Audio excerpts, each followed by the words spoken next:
പുതിയ സർക്കാർ അധികാരത്തിൽ വന്ന് ഏറ്റവും നന്നായി മുന്നോട്ട് പോകുന്ന കാര്യമെന്ന് പറയുന്നത് ഓപ്പറേഷൻ തൂഫാനാണ്. ചെറിയ രീതിയിലുള്ള വിമർശനങ്ങളൊക്കെ ഉണ്ടായെങ്കിൽ പോലും ഓപ്പറേഷൻ തൂഫാൻ കെയർ ഇതൊക്കെ കേരളം ഒന്നടങ്കം ഏറ്റെടുത്തു കഴിഞ്ഞു. മറ്റ് സംസ്ഥാനങ്ങളിലെ സഹായം കൂടി തേടിക്കൊണ്ട് വളരെ മികച്ച രീതിയിൽ മുന്നോട്ട് പോകാൻ തന്നെയാണ് തൂഫാൻ ശ്രമിക്കുന്നത്. പറയുന്നത് പോലെ തന്നെ കുറച്ച് പരിമിതികളുണ്ട്. ആ പരിമിതിക്കുള്ളിൽ നിന്നുകൊണ്ട് തന്നെ വളരെ നന്നായി പോകുന്നു എന്ന് പറയാം. പക്ഷെ ഒരിക്കലും കേരളം പ്രതീക്ഷിക്കാത്ത രീതിയിലാണ് തൂഫാൻ മുന്നോട്ട് പോകുന്നതെന്ന് പറയേണ്ടി വരും. ഒരിക്കലും അധ്യാപകരുടെ ഭാഗത്തു നിന്ന് നമ്മൾ പറഞ്ഞത് കുട്ടികൾ, സ്കൂൾ കേന്ദ്രീകരിച്ചുള്ള മയക്കുമരുന്ന് അല്ലെങ്കിൽ ഡ്രഗ്സിന്റെ കച്ചവടം എന്ന് പറയുമ്പോൾ പോലും ഒരിക്കലും അധ്യാപകരിലേക്ക് അത് എത്തുമെന്ന് ആരും കരുതില്ല, പ്രത്യേകിച്ച് വനിതാ അധ്യാപകരിലേക്ക്. ചിലപ്പോ സാർ അല്ലെങ്കിൽ പുരുഷ അധ്യാപകർ ചെയ്താലും ഒരിക്കലും ആരും വിചാരിച്ചിരുന്നില്ല സ്ത്രീ അധ്യാപകർ ഇത്തരത്തിലുള്ള കാര്യങ്ങൾ ചെയ്യുമെന്ന്. കാര്യം സാധാരണ അങ്ങനെ നമ്മൾ കേൾക്കാറില്ല, അല്ലെങ്കിൽ അറസ്റ്റുമായി ബന്ധപ്പെട്ട് വരുമ്പോൾ പോലും അങ്ങനെ കേൾക്കാറില്ല. കൂടുതലും കേൾക്കുന്നത് സ്കൂളുകളിൽ നിന്ന് നമ്മൾ പൊതുവെ കേൾക്കുന്ന പരാതികൾ എന്ന് പറയുന്നത് പെൺകുട്ടികളോട് മോശമായി പെരുമാറുക, അതൊക്കെ പുരുഷ അധ്യാപകന്മാരായിരിക്കും. കൂടുതലും സ്കൂളുകളിൽ നിന്ന് വരുന്ന കേസുകൾ അത്തരത്തിലുള്ളതാണ്. അതുകൊണ്ട് തന്നെ സ്ത്രീ അധ്യാപകർ ആരും വിചാരിച്ചിരുന്നില്ല. സ്ത്രീ അധ്യാപകർ ഒരു പ്രാവശ്യം ഒരു ഇന്റർവ്യൂ രമേശ് ചെന്നിത്തല തന്നെ പറഞ്ഞു, കേരളത്തിൽ ലഹരിക്ക് അടിമകളായ പെൺകുട്ടികൾ ഇത്രത്തോളം ഉണ്ടെന്ന് ഓപ്പറേഷൻ തൂഫാൻ അവന്റെ ഭാഗമായപ്പോഴാണ് അറിയാൻ കഴിഞ്ഞത്. ഞാൻ വിചാരിച്ചത് വളരെ കുറഞ്ഞ അളവിൽ പെൺകുട്ടികൾ 1-2 പേരൊക്കെ ആയിരിക്കും ഉള്ളത്, പക്ഷെ പുരുഷന്മാരെക്കാൾ അല്ലെങ്കിൽ അവർക്കൊപ്പം നിൽക്കുന്ന രീതിയിൽ പെൺകുട്ടികൾ മാറിയിട്ടുണ്ടെന്ന് പറഞ്ഞു. അതുപോലെയാണ് കേരളത്തിന്റെ അവസ്ഥ എന്ന് പറയുന്നത്. അധ്യാപകർ കുട്ടികൾ തെറ്റ് ചെയ്താൽ തിരുത്തേണ്ട, ഏറ്റവും കൂടുതൽ കുട്ടികൾ ബഹുമാനിക്കുന്ന, ആദരിക്കുന്ന മാതാപിതാ ഗുരു ദൈവം എന്നാണ്. ആ ഗുരുക്കൾ തന്നെ അല്ലെങ്കിൽ മാതൃകയാക്കേണ്ടവർ തന്നെ ഇത്തരത്തിൽ ചെയ്യുമ്പോൾ അത് കേരളം അത്രത്തോളം അധപ്പതിച്ചു എന്ന് പറയേണ്ടി വരില്ലേ? നമ്മൾ ഇതിലൊരു പ്രധാന കാര്യം ശ്രദ്ധിക്കേണ്ടത്, നമ്മൾ വീട്ടിൽ നിന്ന് കുട്ടികളെ സ്കൂളിലേക്ക് അയക്കുമ്പോൾ നമുക്കൊരു വിശ്വാസമുണ്ട് അവിടെ എത്തുന്ന കുട്ടികൾ ഈ അധ്യാപകരിൽ അവർ സുരക്ഷിതരാണ് എന്ന്. അവരെ നമ്മൾ നോക്കുന്ന പോലെ തന്നെ അവരും കെയർ ചെയ്തോളും എന്നുള്ളൊരു പ്രതീക്ഷയോടുകൂടിയാണ്, അല്ലെങ്കിൽ ആ ഒരു വിശ്വാസത്തോടു കൂടിയാണ് നമ്മൾ പിള്ളേരെ സ്കൂൾ അയക്കുന്നത്. അപ്പോൾ സ്കൂള് ഇങ്ങനെ സംഭവിക്കുന്നുണ്ട് എന്ന് കേട്ടപ്പോൾ ഒരുവിധം എല്ലാവരും ഞെട്ടി. കാരണം ഏതൊരു വീട്ടുകാരും ഞെട്ടിത്തരിക്കുന്ന ഒരു സംഭവമാണ് ഇപ്പം വടകരയിൽ ഉണ്ടായിട്ടിരിക്കുന്നത്. വടകരയിൽ 2 പേര്, അതും ഒരാളല്ല 2 പേര്, 2 വനിതാ അധ്യാപകർ ഇതിന്റെ ഈ മയക്കുമരുന്ന് വിതരണം ചെയ്യുന്നതിൽ ഇടനിലക്കാരായിട്ട് പിടിയിലായി. ആദ്യം ഒരാള് പിടിയിലാവും. ആദ്യം വടകരയിൽ ഒരു MDMA ആയിട്ട് ഒരു സുഹൃത്താണെന്നൊന്നും അവരായിട്ടാണ് പിടിയിലാകുന്നത്. ഈ അവരിൽ നിന്നുള്ള അന്വേഷണത്തിന്റെ ഭാഗമായിട്ടാണ് ഈ പേരാമ്പ്ര BRCക്ക് കീഴിലുള്ള 2 പേര്, അതായത് സ്പെഷ്യൽ എഡ്യൂക്കേറ്റർ ആണെന്ന് തോന്നുന്നു, ഒരാൾ കായിക അധ്യാപകയാണ്. അപ്പം അങ്ങനെയുള്ള 2 പേര്, രണ്ടും പേരാമ്പ്ര 2 പേരും ഈ ഓട്ടിസം ബാധിക്കുന്ന കുട്ടികൾക്ക് ക്ലാസ് എടുക്കുന്ന ആളാണെന്ന് പറയുന്നു. കാവ്യയും കീർത്തനയുമാണ് ഉള്ളത്.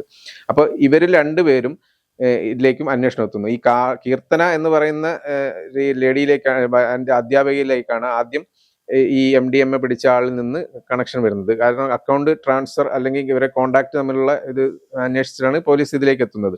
അപ്പൊ കീർത്തനയെ പിടിച്ചു കഴിഞ്ഞപ്പോഴാണ് ഈ കീർത്തനയിൽ നിന്ന് കാവ്യയിലേക്ക് കണക്ട് ആവുന്നത്. ഈ 2 പേര് മാത്രമല്ല, ഇനി കൂടുതൽ അധ്യാപകരുണ്ടോ എന്നുള്ളതാണ് അടുത്ത അന്വേഷണം വരുന്നത്. കാരണം ഇതിൽ പലരും എങ്ങനെയാണ് ഇതിൽ ട്രാപ്പ് ആയി പോകുന്നവരുണ്ടാവും. അതായത് ഇപ്പം നേരത്തെ പറഞ്ഞല്ലോ, ഈ വനിതകൾ ഇങ്ങനെ ചെയ്യുമെന്ന് ആരും കരുതിയില്ല എന്നൊക്കെ പറയുന്നത്, ഇത് ഒരുപക്ഷെ വിദ്യാർത്ഥികളുടെ കാര്യമാണെങ്കിലും വനിതാ അധ്യാപകരായാലും അതായത് ഈ കൂടുതലായും അധ്യാപകരാണ്, അല്ലെങ്കിൽ അധ്യാപകർ എന്നല്ല, പുരുഷന്മാരാണ് ഇതിൽ പെടുന്നത്, അല്ലെങ്കിൽ ആൺകുട്ടികളാണ് ഇതിൽ പെടുന്നത് എന്നുള്ള ഒരു ഇതാണ്. പക്ഷെ ഇതിൽ പെടുന്ന ഈ വിതരണം ചെയ്യുന്ന അധ്യാപകർ മാത്രമല്ല, ഇനി കുട്ടികളിലുണ്ടെങ്കിലും പോലും അതും ഒരു ട്രാപ്പിലൂടെ ആയിരിക്കും ഒരുപക്ഷെ ഇവരിൽ പെട്ടുപോകുന്നതാണ്. അകപ്പെട്ടു പോയി കഴിഞ്ഞാൽ പിന്നെ പെട്ടു. അപ്പൊ അവര് സുഹൃത്തുക്കളായിട്ടൊക്കെ ആയിരിക്കും ഭയങ്കര പരിചയം ഉണ്ടാവും. അങ്ങനെയുള്ള സംഭവങ്ങളൊക്കെ ആയിരിക്കും നടക്കുന്നത്. കുട്ടികൾ ട്രാപ്പിലാകുന്നു, പെട്ടുപോകുന്നു എന്ന് പറഞ്ഞാൽ നമുക്കത് മനസ്സിലാക്കാം. പ്രായം കുറഞ്ഞ പ്രായത്തിൽ എന്തെങ്കിലുമൊക്കെ നൽകി അല്ലെങ്കിൽ നമ്മളെ പല രീതിയിൽ സ്വാധീനിച്ചുകൊണ്ട് കുട്ടികളെ അവർ മാറ്റിയെടുക്കുന്നു എന്ന് പറയാം. പക്ഷെ അധ്യാപകരായ 2 പേരെ ട്രാപ്പ് ചെയ്തു എന്ന് പറഞ്ഞാൽ വിശ്വസിക്കാനാകില്ല. ട്രാപ്പ് ചെയ്തെന്നല്ല, ഇത് ഒരു പക്ഷേ ഒരു സുഹൃത്ത് ബന്ധം വഴിയോ അങ്ങനെയുള്ള ബന്ധം വഴി വന്നതാണെങ്കിൽ കൂടിയും ഓപ്പറേഷൻ തൂഫാൻ ശക്തമായി പോകുന്ന സാഹചര്യത്തിൽ ഇവർക്ക് വേണമെങ്കിൽ തുറന്ന് പോലീസിനോട് പറയാമായിരുന്നു, ഞങ്ങൾക്കിതറിയാം, ഞങ്ങളുടെ ഒരു പുരുഷ സുഹൃത്ത് വഴി അല്ലെങ്കിൽ ഒരു സ്ത്രീ സുഹൃത്ത് വഴിയാണ് ഞങ്ങൾ പരിചയപ്പെടുന്നത്, ഞങ്ങളിപ്പോൾ ഇതിന്റെ ഏജന്റുമാർ അല്ലെങ്കിൽ ഇടനിലക്കാരായി നിൽക്കുന്നുണ്ട്, ഞങ്ങൾക്ക് ഇത്ര രൂപ വന്നിട്ടുണ്ട്, അതുകൊണ്ട് തന്നെ ഞങ്ങൾക്ക് ഇത് തുടർന്നു പോകാൻ താല്പര്യമില്ല, അല്ലെങ്കിൽ കുട്ടികളുടെ ഭാവി, ഞങ്ങൾ അധ്യാപകരാണ് എന്ന് പറഞ്ഞിരുന്നെങ്കിൽ ഈ വിഷയം ഇത്രയും ഈ മോശം അല്ലെങ്കിൽ കേരളത്തിന് ഇത്രയും അപമാനം ഉണ്ടാക്കുന്ന രീതിയിലേക്ക് പോകില്ല. പക്ഷെ ഒരു കാര്യം പറയട്ടെ, ഇതിനകത്ത് ആദ്യം ഇടനിലക്കാരാവെന്ന് പറഞ്ഞു കഴിഞ്ഞാൽ ഇവരാദ്യം ഈ ഒരു സംഭവമാണോ ഇത് നമ്മൾ കൈമാറുന്നത്, അല്ലെങ്കിൽ നമ്മൾ എന്താണ് എത്തിച്ചു കൊടുക്കുന്നത് എന്നുള്ളത് എന്താണ് സംഭവം എന്നുള്ളത് ഒരു പക്ഷെ മനസ്സിലാവാതെ ആയിരിക്കും ഇവരിത് ചെയ്യുന്നുണ്ടാവുക. പിന്നെ ആയിരിക്കും അറിയുന്നത് ഇതായിരുന്നു സംഭവം എന്നുള്ളത്. അപ്പൊ പറയുമ്പോഴും ഇവർ ഭീഷണിപ്പെടുത്തുമല്ലോ, എന്തായാലും ഇന്ന സംഭവം നിങ്ങളാണ് കൈമാറ്റം ചെയ്തത് എന്നുള്ള രീതിയിൽ നിങ്ങൾ കേസിലാവും എന്നുള്ളൊരു ആ ഒരു രീതിയിലേക്കുള്ള ഭീഷണി ഉണ്ടാവുമായിരിക്കാം ഒരു പക്ഷേ. അങ്ങനെ ആയിരിക്കും. പിന്നെ ഒരു കാര്യമുണ്ട്, വേറൊരു കാര്യം എന്ന് വെച്ചാൽ ഇതുവഴി കുറെ പൈസ അക്കൗണ്ടിലേക്ക് ഇങ്ങനെ വരുന്നുണ്ട്. അപ്പൊ സാമ്പത്തികമായിട്ട് ബുദ്ധിമുട്ട് നേരിടുന്നവരാണെങ്കിൽ ചിലപ്പം പൈസ അത് എന്തെങ്കിലും ഉപയോഗിക്കുകയോ അങ്ങനെ എന്തെങ്കിലും ചെയ്തു കഴിഞ്ഞാൽ പിന്നെ തിരിച്ചു വെക്കാൻ പറ്റാത്തൊരവസ്ഥ അങ്ങനെയും ഉണ്ടാവാം. അതുവഴി പിന്നെ വരുന്ന അടുത്ത ഫണ്ട് വരുന്നു, ഇങ്ങനെ ഓരോരോ ഫണ്ട് ഇങ്ങനെ വരുന്നു. സ്വാഭാവികമായിട്ടും പൈസ കയ്യിൽ വരുമ്പോൾ ഒരു മാറ്റം ഉണ്ടാവാൻ മനസ്സ് മാറുന്നവരുണ്ടാവും. ആഡംബര കാറ് വരെ വാങ്ങി എന്നാണ് പറയുന്നത്. ആഡംബര കാറ് കണ്ടപ്പോൾ തന്നെ ആൾക്കാർക്ക് സംശയം തോന്നി. കാരണം ഒരു നോർമലി ഒരു അധ്യാപിക ഇത്രയും വലിയൊരു കാറ്, നല്ല പണത്തിന്റെ കാറ് വാങ്ങുക എന്ന് പറയുമ്പോൾ തന്നെ സംശയം വരാം. അപ്പൊ പറഞ്ഞ എന്താണ്, വിദേശത്ത് ജോലി ചെയ്യുന്ന സഹോദരന്റെ കാറാണ് ഇതെന്ന് പറഞ്ഞിട്ടാണ് അവരെ ഉപയോഗിച്ചെന്ന് പറയുന്നത്. ഇതിന്റെ അകത്ത് ഒരു കാര്യം ഉള്ളതെന്ന് വെച്ചാൽ ചേട്ടൻ പറഞ്ഞതുപോലെ മറ്റൊരു നമ്മളെ നിരന്തരമായി ടോർച്ചർ ചെയ്യുന്നത്, നമുക്കതിൽ നിന്ന് പുറത്തേക്ക് ഇറങ്ങാൻ കഴിയാത്തൊരു സാഹചര്യമാണ്, അല്ലെങ്കിൽ ഞങ്ങൾ പെട്ടുപോയതാണെങ്കിൽ പോലും പശ്ചാത്താപം എന്ന് പറയുന്ന സാധനം എവിടെയെങ്കിലും ഉണ്ട് എങ്കിൽ അല്ലെങ്കിൽ ഒരു കുറ്റബോധം, ഞങ്ങൾ ചെയ്യുന്നത് ശരിയല്ല. കാര്യം വെറും ഒന്നും അറിയാത്ത താഴേക്കിടയിൽ കിടക്കുന്ന ആളുകളല്ല, വിദ്യാഭ്യാസമുള്ള സൈക്കോളജിസ്റ്റ് എന്നൊക്കെ പറയുമ്പോൾ ഇത് ഉപയോഗിച്ചാൽ ഏതൊക്കെ തരത്തിൽ അത് ബാധിക്കുമെന്ന് വ്യക്തമായി അറിയാവുന്ന ആൾ. ഇനി എനിക്കൊരു നഷ്ടം വന്നാലും, ഞാനായിരുന്നുവെങ്കിൽ എനിക്കാണ് ഇങ്ങനെ പണം വന്നത്, ഞാനാണ് പണം ഉപയോഗിച്ചത്, എനിക്കൊരു പോയിന്റിൽ തോന്നുകയാണ് ഞാൻ ചെയ്യുന്നത് തെറ്റാണ്, ഞാൻ ഇത്രയും കുട്ടികളുടെ ജീവിതമില്ലാതെ, പ്രത്യേകിച്ച് അത് സ്കൂളുകളിലേക്കായിരിക്കും ഈ സാധനം എത്തുന്നുള്ളത്, അല്ലെങ്കിൽ അടുത്തുള്ള അത് കൂടുതലും വിദ്യാർത്ഥികൾക്കായിരിക്കും ഇത് കിട്ടുന്നത്. ഞാൻ കാരണം അങ്ങനെ ചെയ്യണം. പ്രത്യേകിച്ച് സൈക്കോളജിസ്റ്റ് കൂടെ ആയിട്ടുള്ള ഒരാൾ, ഇതെല്ലാം അറിയാവുന്ന ഒരാൾക്ക് പശ്ചാത്താപം എന്ന് പറയുന്ന സാധനം ഉണ്ടായിരുന്നുവെങ്കിൽ ഏതെങ്കിലും ഒരു പോയിന്റിൽ പോലീസ് സ്റ്റേഷനിൽ ചെന്നവർക്ക് പറയാമായിരുന്നു, ഞാൻ ഇങ്ങനെ ചെയ്യുന്നുണ്ട്, അല്ലെങ്കിൽ ഞാൻ എന്റെ കയ്യിൽ നിന്ന് തുറന്നു പറയും, എന്നെ ഇവരിങ്ങനെ, ഞാൻ ഇത്രയും നാൾ ഇതിനു മുൻപ് പല ആവർത്തി നിങ്ങളോട് പോലീസിനോട് പറയണമെന്ന് കരുതിയതാണ്, പക്ഷെ ഞാൻ പറയാതിരുന്നത് ഭയന്നിട്ടാണ്, ഞാൻ ഇത്ര തുക ഇതിൽ നിന്ന് എടുത്തിട്ടുണ്ട് എന്നുള്ള കാര്യമെങ്കിലും പറഞ്ഞിരുന്നെങ്കിൽ ഇത് ഇത്രത്തോളം വലിയൊരു അപമാനമായിരിക്കില്ല. ഒന്ന് ആലോചിച്ച് നോക്കണം. ടീച്ചർ എന്ന് പറയുന്നത് അല്ലെങ്കിൽ സാർ എന്ന് പറയുന്നത്, നമ്മൾ ആ സ്കൂളിൽ നിന്ന്, ഒരു സ്കൂളിൽ പഠിക്കുമ്പോൾ, ഉദാഹരണത്തിന് ഒരു സ്കൂളിൽ പഠിച്ചിറക്കി 10 വർഷം കഴിഞ്ഞ് അല്ലെങ്കിൽ 20 വർഷം കഴിഞ്ഞ് 30 വർഷം കഴിഞ്ഞും അവർ ചിലപ്പോൾ റിട്ടയർഡ് ചെയ്താലും നമുക്ക് അവർ സാറും ടീച്ചറും തന്നെയാണ്.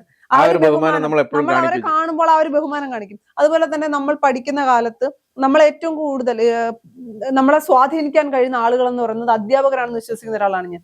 എല്ലാവരുടെ ലൈഫിലും ഒരു നല്ല അധ്യാപകൻ അല്ലെങ്കിൽ ഒരു നല്ല അധ്യാപകരുടെ സപ്പോർട്ട് ഉണ്ടായിരിക്കും, അതിൽ യാതൊരു സംശയമില്ല.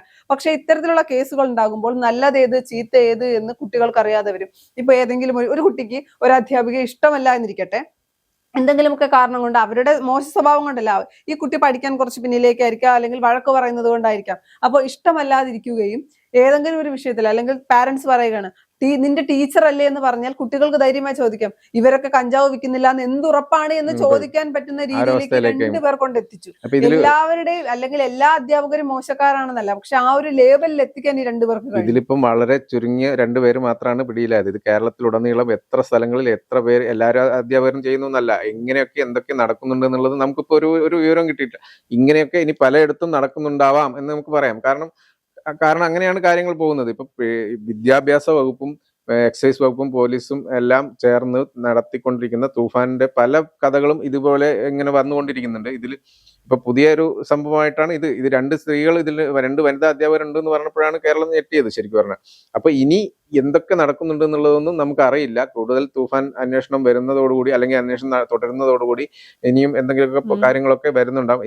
ഇതിൽ നിന്നും ഒരു കാര്യം മനസ്സിലാക്കേണ്ടത്, എത്രയും പെട്ടെന്ന് ഇതുപോലെ എന്തെങ്കിലും സംഭവങ്ങൾ ഉണ്ടെങ്കിൽ അറിയിക്കാൻ പറ്റുന്ന, അല്ലെങ്കിൽ പോലീസിനോ അറിയിക്കാൻ പറ്റുന്നവർ അത്രയും പെട്ടെന്ന് തന്നെ അറിയിക്കുന്നതായിരിക്കും നല്ലത്. ചേട്ടാ ഏതെങ്കിലും തരത്തിൽ ട്രാപ്പിലായി പോയി, അവര് തന്ന പണം, അതാ പറഞ്ഞ അങ്ങനെയുള്ളവർക്കും അവർക്ക് ഇനിയും സമയമുണ്ട് പോലീസിനോട് തുറന്നു പറയാൻ. ഞാൻ പറയട്ടെ, ഇവരെ അറസ്റ്റ് ചെയ്യുന്നതിനേക്കാൾ നല്ലത് ഇവരെ ചെന്ന് പറയുന്നതാണ്. അറസ്റ്റ് ഒരുപക്ഷെ ഒരു അധ്യാപിക ചെന്ന് പറയുകയാണ് എനിക്ക് ഇങ്ങനെ ഒരു അബദ്ധം പറ്റിപ്പോയി സാർ എന്ന് പറഞ്ഞാൽ ഒരിക്കലും പോലീസുകാർ ചിലപ്പോൾ അത് മാധ്യമങ്ങൾക്ക് കൊടുക്കില്ല ആ വാർത്ത. കാര്യം നല്ലൊരു അധ്യാപികയാണ്, അവർക്ക് പശ്ചാത്താപം തന്നെ പറഞ്ഞു. പക്ഷെ ഇവരായി പിടിക്കുകയാണ് എങ്കിൽ മാധ്യമങ്ങൾക്ക് മുന്നിൽ വാർത്തയാകും, അല്ലെങ്കിൽ വാർത്തയാകുക തന്നെ വേണം. കാര്യം ഇനി ആരെങ്കിലും ചെയ്യുന്നുണ്ടെങ്കിൽ ഒരു ഭയം ഉണ്ടാകണം, ഇനി ഞങ്ങളെയും പിടിക്കില്ലേ എന്നുള്ളത്. ഇവരെ കണ്ടിട്ടാണ് കുട്ടികൾ പഠിക്കുന്നത്, അല്ലെങ്കിൽ ഇവർ മാതൃകയാകേണ്ടവരാണെന്ന് എപ്പോഴും ഇവർ ഓർക്കുകയും വേണം.